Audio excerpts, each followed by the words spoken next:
right now. Yeah. Okay. Good. Yeah, Leslie, We're live. go. We're live. Hi. Thank you for joining us, everyone. Thank you for joining Carlo Maria Ciampoli, Bradford Thompson, and me today for the Communal Table Talks #3, The Phoenix Effect, Unleashing a Creative Explosion. We really appreciate your taking the time to be part of our national conversation about evolving restaurants. We'll get right to today's program, and we are delighted to welcome the great and wonderful Nancy Silverton as our special guest. In a moment, I'll introduce Nancy and we'll begin. But first, this is a special 45-minute edition, so we'll be wrapping up at 1/4 to the next hour. We'll begin by speaking with Nancy about reinvention and creativity and how to think about where we should be going as an industry. The last 15 minutes will be devoted to your questions for Nancy. So as we talk, please drop those questions in the Ask a Question box at the bottom of your screen. We may get to some of them before that if they're relevant to what we're talking about, so just feel free to drop them in anytime. Again, thank you for being here, and it is now my great pleasure to introduce Nancy Silverton. Nancy, as you know, is the chef, restaurateur, and creator of the Mozza Restaurant Group, which includes Pizzeria Mozza, Osteria Mozza, Chispacca, Mozza To Go. She has a bazillion important awards, including a James Beard Award for Outstanding Chef. She's the author of 8 books, and you should buy all of them. I don't think it's an exaggeration to say that American cooking and eating would not be what it is today without Nancy. Since she and her ex, Mark Peel, opened Campanile in LA in 1989, she has been one of the most influential chefs in America, certainly in terms of what we eat, but she also informs the way we eat and an American aesthetic that's expressed on plates everywhere. She helped create California cuisine back when she worked with Wolfgang Puck at the original Spago and with Michael McCarty at Michael's.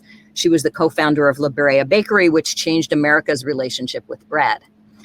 So thank you so much, Nancy, for being with us today. My first question for you is there's a moment in your Chef's Table episode, which everybody should watch, after you walked away from Campanile, which was a groundbreaking restaurant, one of the most influential in the country, when you asked yourself, how am I going to rebuild what I lost? You figured it out, and your rebirth as a restaurateur and chef when you opened Mozza is one of the most inspiring food world stories of all time. So what lessons can we as a restaurant community take from that and apply to this unique moment as we rebuild our industry? Well, I think, when I think about how I've lived my restaurant life the last year, it's been a daily experience with reinvention, right? We have all in the restaurant community, nationwide, worldwide, have had the challenges of having to reinvent and adapt to, what was the challenges that were put in front of us. And I guess that's what I tried to do when you pointed out that I stepped away from Campanile, but didn't step away from the restaurant industry. I wanted to continue my relationship with it, but I needed to reinvent myself as far as sort of a new restaurant, but still keeping with me everything that I've gathered along the way. So it wasn't like I changed complete paths and became a different person or a different cook. I feel like I just kind of matured and wanted to also make sure that what I brought to the experience was who I am, and that's what I feel like I've done through this year, even though I had to leave the or no longer be a chef that was able to interact with my guests and had to become a someone that was in charge of the takeout world. I still wanted to make sure that experience that people brought home with them was a Nancy Silverton experience. So to answer your question in a very roundabout way is, I think no matter what you do in the restaurant business, and to be successful, you have to make sure that you're true to yourself. Nancy, that's a great point, and we've talked about that before. I'm curious, when you say you haven't changed as a cook, I think that as chefs, we go through our careers and constantly traveling and eating and having different influences and maybe changing our perspective a little bit. Because you've been able to go from baking bread and making pastry and reinventing grilled cheese sandwiches, which I still remember, and pizza, and now a steakhouse, taking on these different subject matters, I guess, with your perspective as a cook. Do you find yourself more cooking and understanding your crowd and your target audience, or are you still cooking primarily for yourself, for your team? And how do you delineate those two? How do you decide when you're cooking for you and you want the world to see it, and when you're really playing to your audience?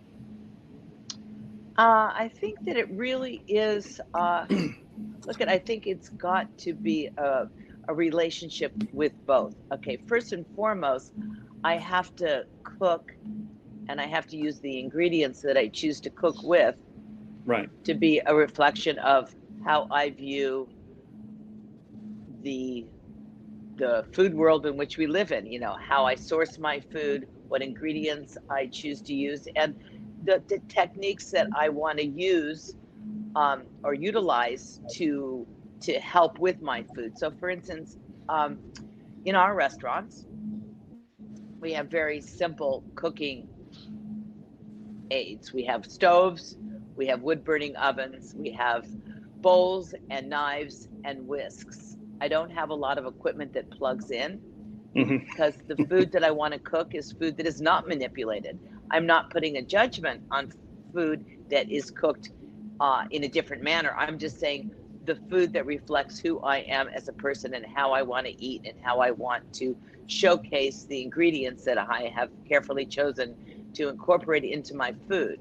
That's me. Now, who wants to eat it and who wants to work at my restaurants, that's different. I'm finding, to be quite honest, there's a lot of people out there, and I'm going to say young cooks, younger cooks, maybe, cooks that are a little less confident, that ones that are a little more seasoned, that are very anxious to sort of showcase their experience and their knowledge with foods that are prepared in a much more complicated way than I do, so they wouldn't be satisfied working in my simple kitchens. There's probably a lot of diners out there who want to be kind of wowed, and they want to see something and say, wow, how did you do that? Or, wow, that is so impressive, rather than experiencing my food through just their taste, right? So there's certainly customers out there that would be kind of maybe bored by what I do, right? But I feel that when you go and eat somebody's food, no matter who it is and what level of cooking, and no matter what type of cooking, you always know if that person is what they're cooking is a reflection of who they are. And I think you can really tell. And so I think that that I would primarily I cook the food that I too want to eat, and hopefully that translates into the food other people want to eat, and then I get enough business to pay for this craft and this business that is so dear to me. Right. That sounds like kind of a definition of authenticity right there. Like it's picking who you are. Yeah, and But I Nancy, think it speaks. Go ahead. I know that you go to Italy often, and I'm kind of really curious to kind of hear if other than the ingredients and the food, have you seen or have you experienced any restaurant in Italy or space for food in Italy that gives you, that kind of inspired you in the kind of experience that you offer your guests in LA?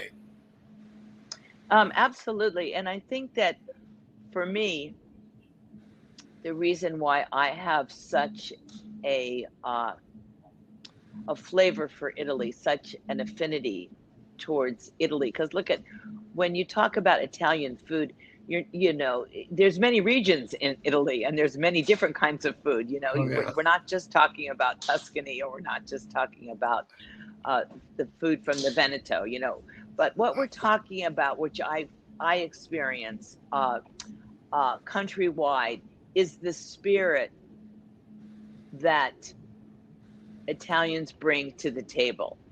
And that's what I try to showcase at my restaurants. And two perfect examples of it, and two very polar examples, because they're such different food.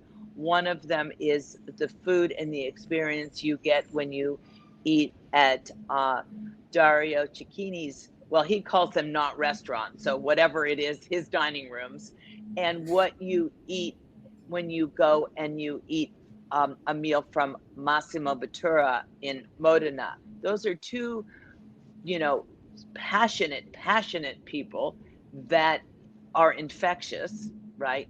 That sitting in their restaurants at their table, you can't help but soak in all that they are expressing on that plate.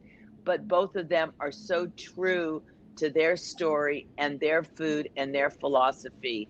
And that's the experience that I want to be able to bring to my restaurants.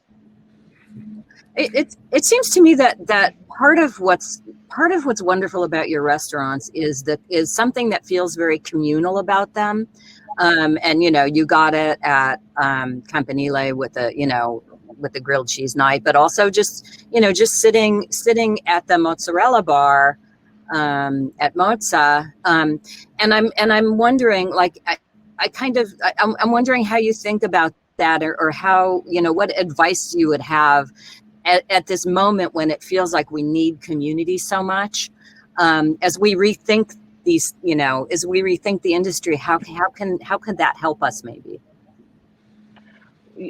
So are you saying, how do we engage more with our customers? That's my experience at the mozzarella bar, and that's what I love so much about doing grilled cheese at Campanile, is that I felt that I was able to sort of prepare food in front of my guests, and I was able to interact with them, but I was sort of, rather than touching a table and going out and standing at a table, I was able to express myself through the plates that I was kind of creating in front of people. And so unfortunately, that's engaging in a way that I can't engage right now. Last night we opened up in Los Angeles, well, in our restaurants, we were able to open up 25% indoors a little bit over a week ago. But last night was our first night to bring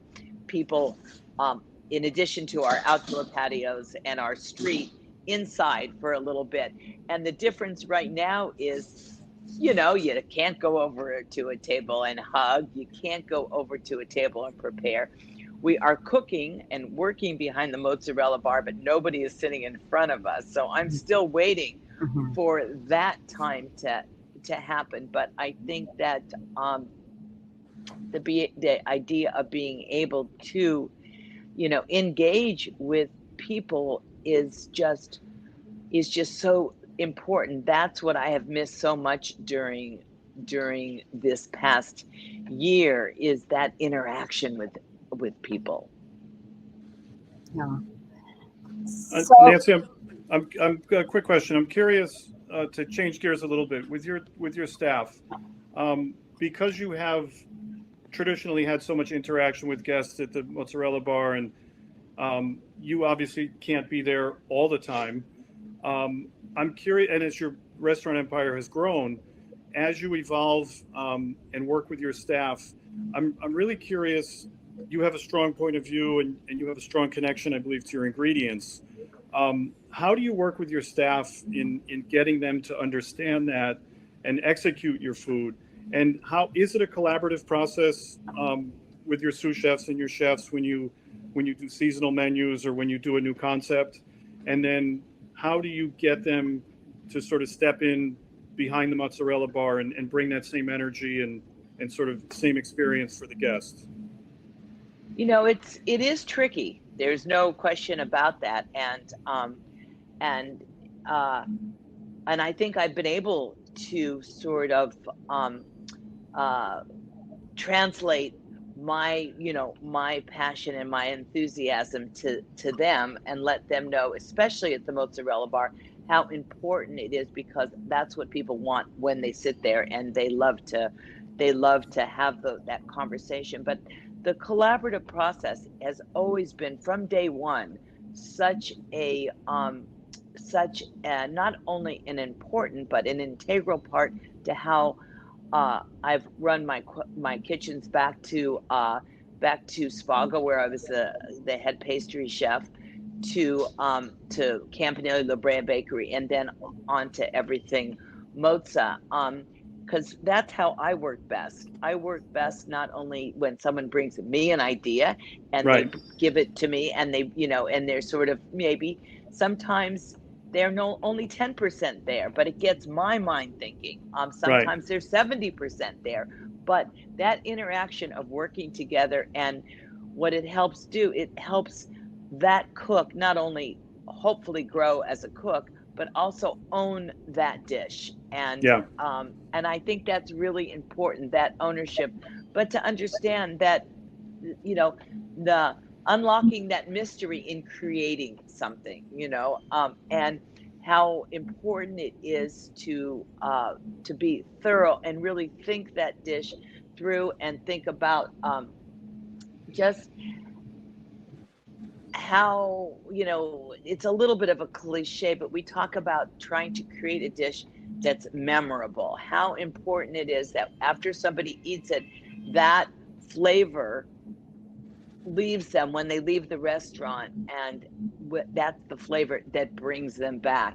I can't tell you how many times sitting at the mozzarella bar and somebody, plopping themselves down and saying, I woke up this morning and I had to have the artichoke with burricotta, because it's that flavor, and how many times do we eat at restaurants where we have a good time and the food was good, but we have no memory of what that is. To that point, I still taste the guanciale pizza and the butterscotch budino whenever I think See, about there Ellen, you go. No, I like to hear you say that, though, because I think it's important, to your point, for cooks especially, to understand the environment they're in, but also to help them grow and sort of complete those thoughts and think them through, instead of just throwing technique and flavors at a dish, to really think about it. I really love to hear you say that. Yeah. A chaotic mind creates chaotic food, and you can taste when it's chaotic, right? Yeah. Sort of staying on that, related subject of creativity, because I think one of, you're so creative on the plate, but also you're sort of a higher level creative thinker. I turned up this quote. I found a quote from you from 2014, something you said to Fast Company magazine. So you said, I have an intuitive ability to figure out what the public wants. So I'm kind of, which I think is really true. You're great at that. And I'm wondering, what do you think the public wants now? I'm sorry if this is sort of a fastball question, but I think the public now wants to be comforted. So I think what the public wants is to be comforted, to eat flavors that are familiar.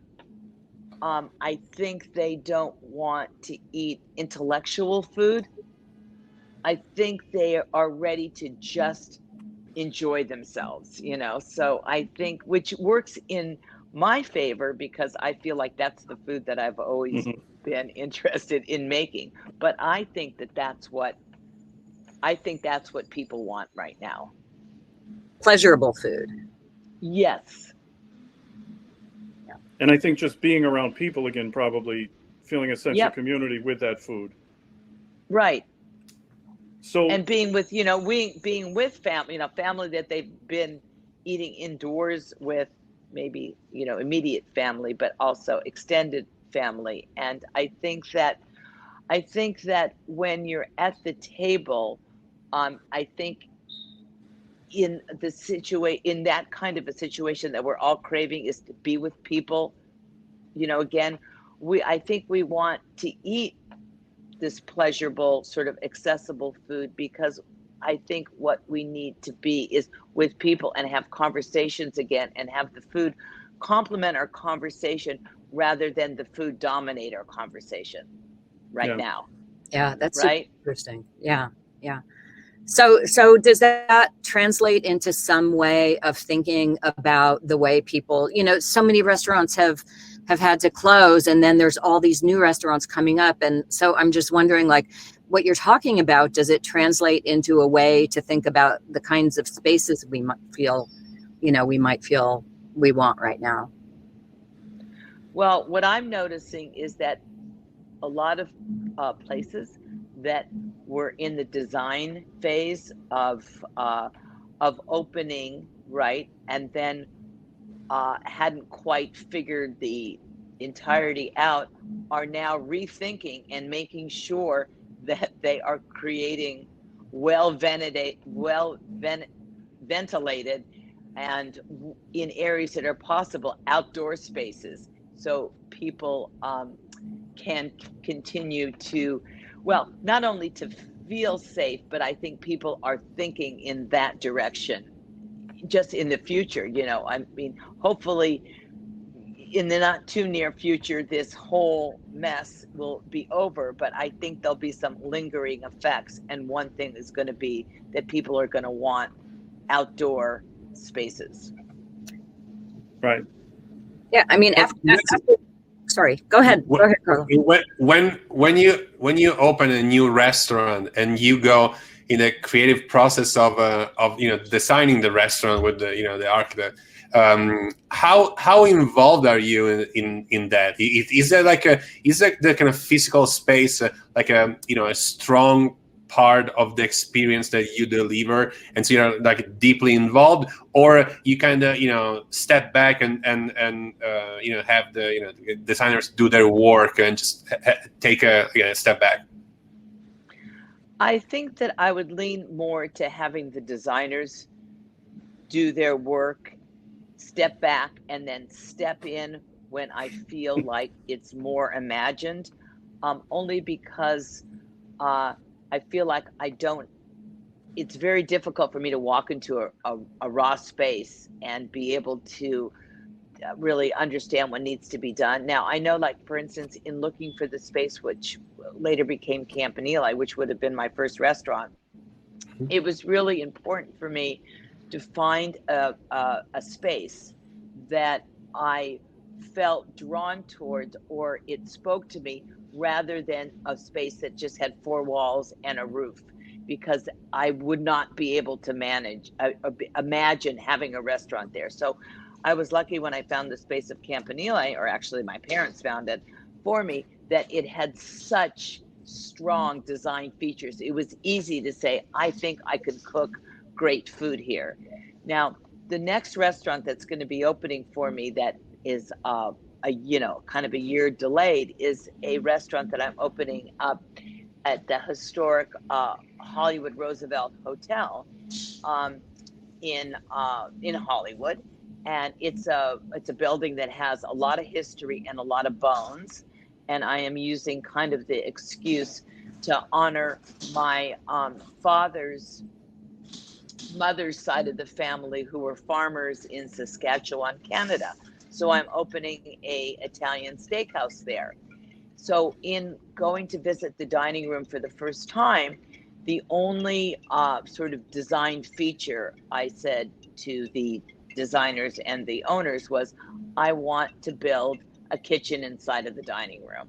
So that was really the only design element that I gave them, is put a kitchen inside the dining room, and I would like the kitchen to be fueled with wood, because I think that is the best way to honor my family and bring in this idea of this Italian steakhouse. And then after that, I worked closely with the designers. First, I think you need to pick a designer that is sort of on the same, sort of has some of the same aesthetics that you have. So, and that's the first thing. If you go ahead and pick some designer, like I tend to be a little bit understated, and I like really natural fabrics and surfaces and things like that. If I went, to pick a designer that was full of splash and color and a lot of plastic, well, then we wouldn't have been compatible. So once you find somebody that, sort of has your vision, it's better for me if I allow that person to do much of the work, and then I can come, and when they give me choices, I guess that's what it is. I like choices, and I like a well curated, kind of storyboard or whatever you call it, rather than it just being open to anything. Yeah, so like a big charcuterie design plate for you. Yeah, exactly. That's perfect. That's perfect.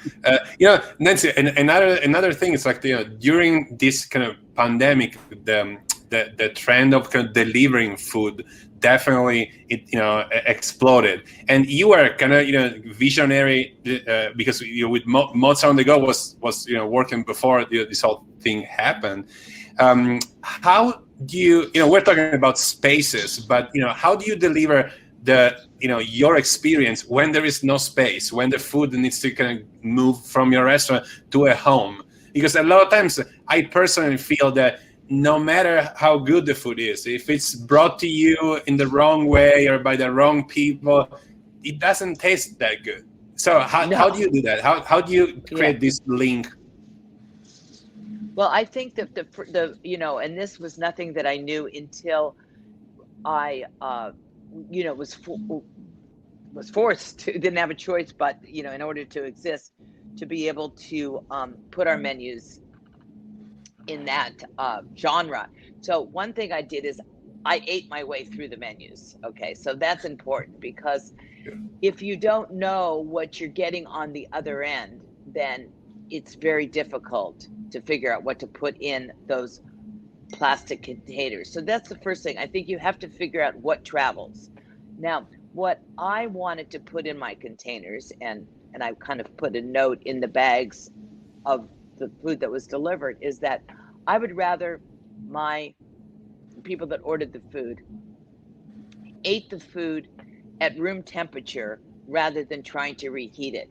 The idea of having hot food at home reheated, it's not going to be good.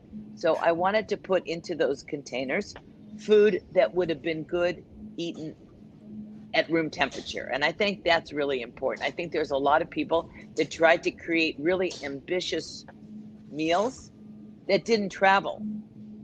So I asked people not to reheat it. That was one thing.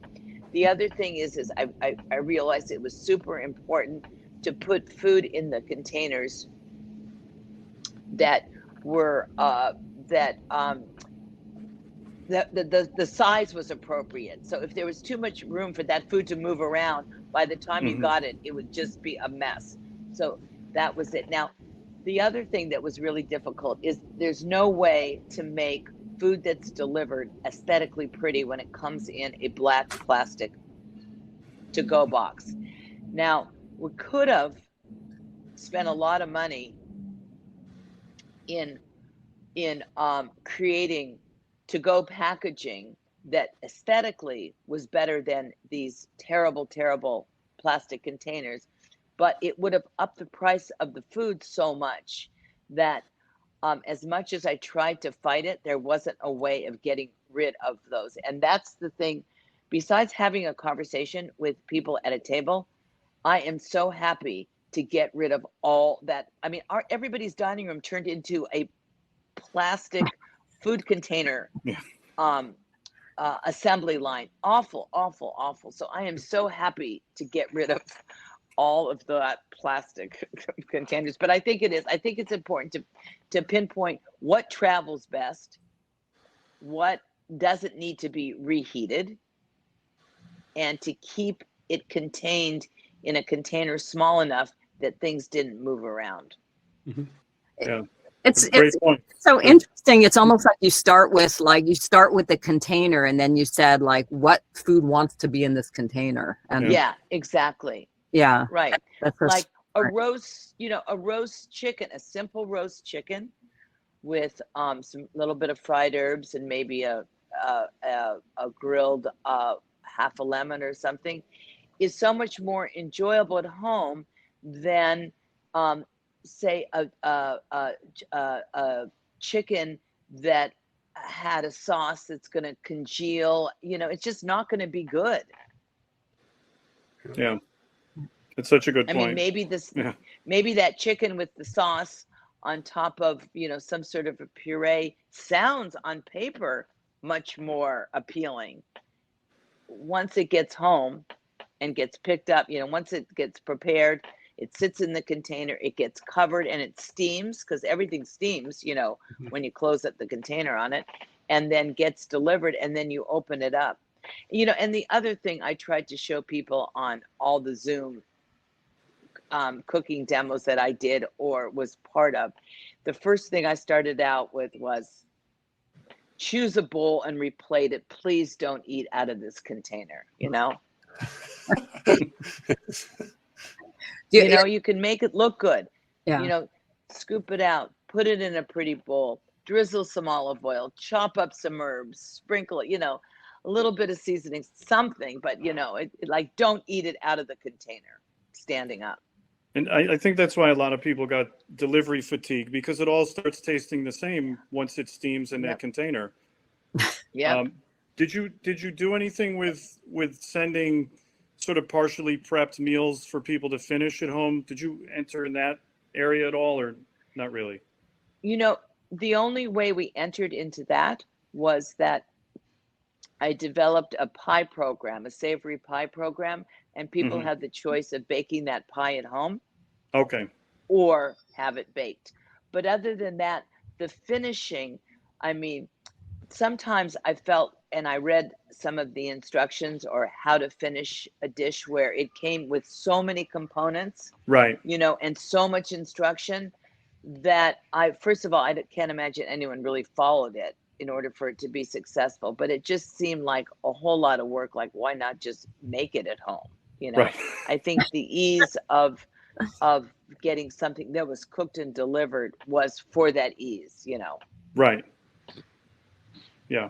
Interesting. So do at this point, we could take some questions if we have them. I don't know if we do, because for some reason I'm not seeing them.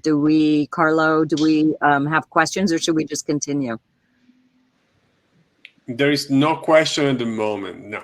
So let's just keep going. Well, and again, let's remind everybody to write question below in the ask a question field. Yeah. I have another one, actually.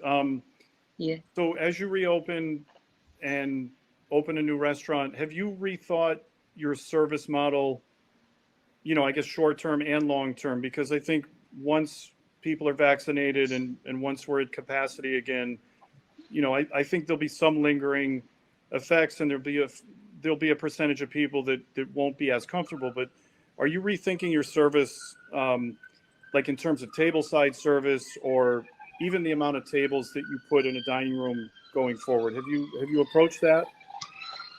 Haven't approached that. Sorry, there's a siren going by. Hollywood. Hollywood. It's Hollywood. Haven't, and there are things, especially at the Barish, where I'll be open. Oh, that's the name of the restaurant, Barish, at the Hollywood Roosevelt Hotel. I actually, in my menu, have some things that are going to be done tableside, such as, because I think that's kind of the experience a little bit at a steakhouse, is a little bit of that, of possibly cutting butchering, the steak at the table. But also we're going to be doing gelatos tableside, finishing them tableside. I know that I'll also probably be finishing a steak tartare tableside, because I just think I love having that little bit of show, that little bit of the Caesar salad made at the table. Right. So I think that people are going to be comfortable with that. because they're going to be comfortable with a server. But the way that when you talk about service, I'm thinking about other levels of service. And one thing that I know that I've learned, and I think that talking to a lot of my fellow restaurateurs, is that because we have had to cut down so severely our layers of, let's say, management or service directors or other aspects of the restaurant so much, I think a lot of us are not returning to some of the layers that we had. Some of these layers were built very slowly, and we felt up until March of 2020 that we couldn't exist without them. We're now learning that we can exist without a lot of them, which is maybe good for the restaurant owner because we'll cut down on some of these expenses. Bad to the people that we won't be bringing back, right? Because we no longer need some of those layers. But that's the reality of us in the restaurant world. You know, we've always talked, and you've heard those numbers of, even though you might see a restaurant that seems so successful, you don't really understand what the real profit margin is, which is nothing. But maybe we'll find ways of becoming more profitable and being able to share that profitability with some of the underpaid or appreciated, or kind of key people, not as much of, I don't want to call it the fluff, but a little, like, in our restaurant on a Saturday night, a few years back, we always had 3 managers, 3 people in suits in the dining room of the Osteria. I don't think you need 3 dining room managers. We had 4 people selling wine. I don't really think you need to have a sommelier and 3 wine support, things like that. I think we are going to be cutting down. I don't even know if I'm going to have an assistant anymore. I think there's a lot of things that I can do myself, or there's other people in our business that can help me, and I don't really need to have an assistant maybe anymore. Right. So maybe more like multitasking is going to go on within each role, and yeah, absolutely. And that's a great point. The people that we have brought back are not coming back to the same jobs they had before. There's someone that said, I only run food. Now that person is running food and clearing a table. Cook may have said, I only am on the saute, but now they're stepping in and helping the person to the left of them. So it's true, there's a lot more multitasking, and people are seeing that they can do it. And I think that it's a good thing. We're learning efficiency. Yeah. Do you feel like, in Los Angeles, has it been a problem, or like as you're starting to reopen, do you feel like people who work in restaurants are continuing to want to come back and work in restaurants? It's a problem here in Dallas. It's a problem anywhere. And that's another, again, I love to talk to my chef friends around the country to say, because it gives me a sense of that community and not feeling alone. But, to answer that point, a lot of people have moved from our area. So a lot of people from Dallas have probably moved, and they are working in restaurants, other places. People have thought the last year about the industry, and do they still want to be in it? And there's a lot of people that don't. A lot of people have started, got the opportunity to be private chefs, and they're realizing it's a lot easier, and they're making a lot more money. So there's a lot of people that don't want to be in a restaurant.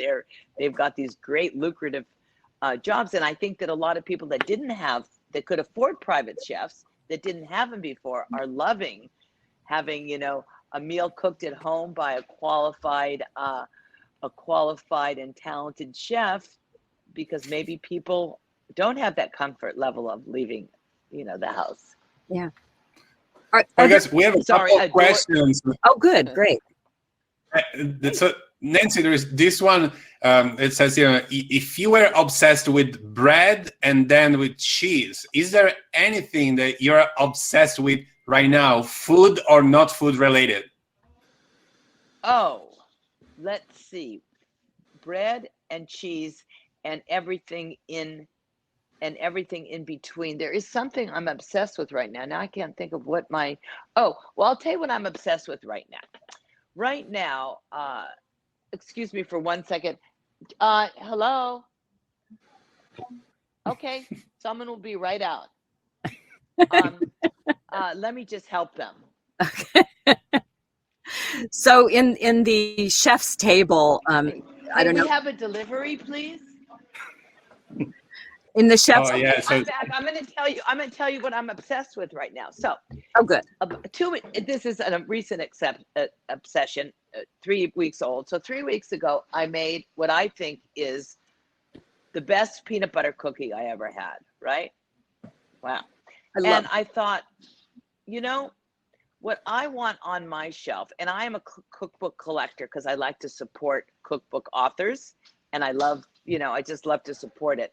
But I thought what I really want on my shelf is that baking book that has one of every sort of familiar childhood memory, very, very simple baked I know what good, you're going to say. But you don't need any other. You don't need to search the internet for a better version. And you don't need to pull all the cookbooks off your shelf to find out. If you like peanut butter cookies, this should be the only peanut butter cookie you'll ever need or want to make. So I thought that's easy. And oh, wow, I am like 98% failing. And every week and a half, I get a success. So it's super challenging. I'm kind of enjoying it, but that's what I'm obsessed with right now, is coming up with the perfect version, and not a creative version. I didn't do anything crazy with my peanut butter cookies. It just, to me, it has every aspect of what you need in a peanut butter cookie.